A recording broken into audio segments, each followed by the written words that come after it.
Imagine Breaking Bad without Jesse Pinkman. You can't, right? Well, that's exactly what the producers at the time were about to do. Just make the undisciplined druggie go kaboom and focus purely on the calculated genius of a desperate father synthesizing drugs for a living. And honestly, if not for a miraculous obstacle preventing the episodes from being produced, we might have never seen one of the most iconic duos in television history. Because here's the truth that makes that idea even more unsettling. Jesse Pinkman wasn't supposed to matter this much. He wasn't meant to be the emotional center of the story. He wasn't meant to evolve into the character audiences connected with the most. And he definitely wasn't meant to outlast the very man the show was built around. He was supposed to be temporary, disposable, a stepping stone in someone else's story. Long before the chaos, before the empire, before the destruction, their story started in the most ordinary place imaginable, a classroom. Walter White stood at the front teaching chemistry with precision, discipline, and a quiet frustration that came from knowing he was capable of more.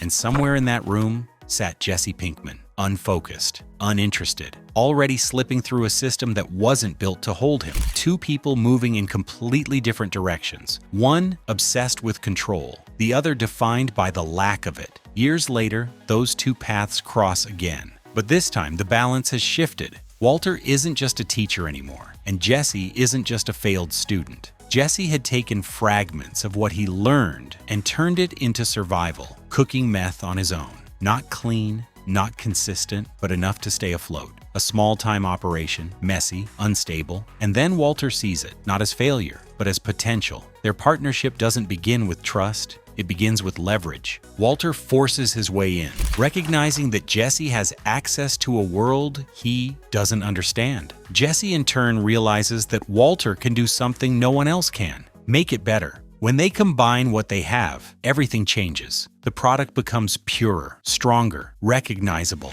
It's no longer just meth, it's something that stands out. Yes, science! And in a world built on competition, standing out is dangerous. What starts as a solution quickly becomes a problem. They attract attention, competition closes in, and suddenly, survival becomes just as important as success. But the real tension isn't external, it's between them. Walter operates with cold logic. Every decision is calculated, every move justified. Jesse doesn't work that way. He reacts, he questions. He feels the consequences in a way Walter refuses to. Call him a dumbass or a junkie, but you gotta admit, he stays loyal, even when he shouldn't, even when it costs him. Because for Jesse, this isn't just business. It's become his way of life. But over time, that loyalty begins to crack. Walter's decisions become harder to ignore, more ruthless, more detached, and Jesse begins to see something he didn't at the beginning, that this partnership isn't equal. It never was. What they built together starts to tear them apart. Trust erodes, doubt grows, and eventually, the bond that held them together begins to collapse under its own weight. It's one of the most compelling relationships ever put on screen. Layered, volatile, tragic. But here's the part that changes everything. None of this was supposed to happen. In Vince Gilligan's original vision, Jesse Pinkman wasn't meant to survive. Not beyond the first season, not beyond the early arc of the story. The plan was clear. Jesse would die. Specifically, he was meant to be killed during a botched drug deal near the end of season 1. A brutal, sudden ending designed to send a message. No one is safe, not even someone this important. But his death wasn't just about shock, it was about Walter. Jesse's death would have pushed Walter further, stripped away the last piece of humanity, tethering him to something real, forced him to confront guilt and then bury it. Without Jesse, the story becomes simpler, more direct. Walter rises. Everything else fades into the background. And for a while, that plan was still in motion. Even as the show began to air, even as audiences started to react, the direction hadn't fully changed yet. But something unexpected started happening. The audience noticed Jesse, not as comic relief, not as a side character, but as something real. They connected with him, his unpredictability, his vulnerability, the way he struggled with things Walter seemed to ignore. At the same time, behind the scenes, something even more important was becoming clear. Aaron Paul wasn't just playing Jesse Pinkman, he was transforming him. As early as episode 2, the creators recognized it. There was something in his performance that couldn't be ignored. Something layered, something authentic. According to Gilligan himself, it became obvious very quickly that killing Jesse would be a mistake.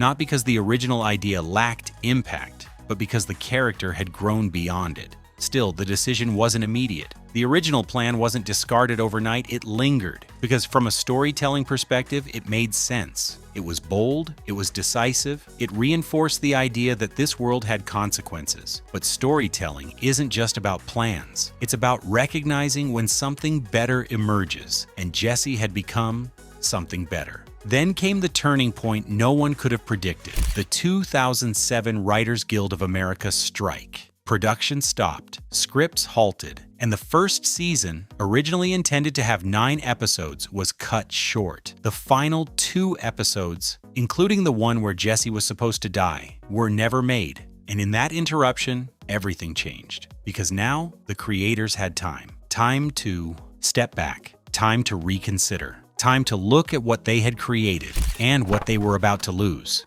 By that point, the answer was clear. Killing Jesse Pinkman wouldn't strengthen the story, it would limit it. Because what they had wasn't just a main character and a supporting role anymore. They had a dynamic. The chemistry between Aaron Paul and Bryan Cranston had become the foundation of the show. 2 opposites, 2 perspectives, 2 paths. Walter moves forward, becoming more controlled, more ruthless, more detached. Jesse moves in the opposite direction, more conflicted, more burdened, more human. That contrast gives the story its weight. Without Jesse, Walter doesn't have to answer for anything. There's no one close enough to see what he's becoming, no one to push back, no one to reflect the cost of his choices. Jesse isn't just a partner, he's a mirror. And once that became undeniable, the decision shifted. The plan changed. Jesse Pinkman lived. And because he lived, the story evolved. It became more complex, more emotional, more unpredictable. The relationship between Walter and Jesse didn't end early. It stretched across the entire series, from reluctant partners to uneasy allies, to something resembling family, and finally, to enemies. And in the end, something even more unexpected happened. Jesse outlived Walter. The character who wasn't supposed to survive the first season outlasted the man the entire story was built around. And that changes how you see everything. Because now, Jesse's survival isn't just a production detail, it's the point. Walter's story is about descent, control, power. Jesse's is about consequence, guilt, and the struggle to escape.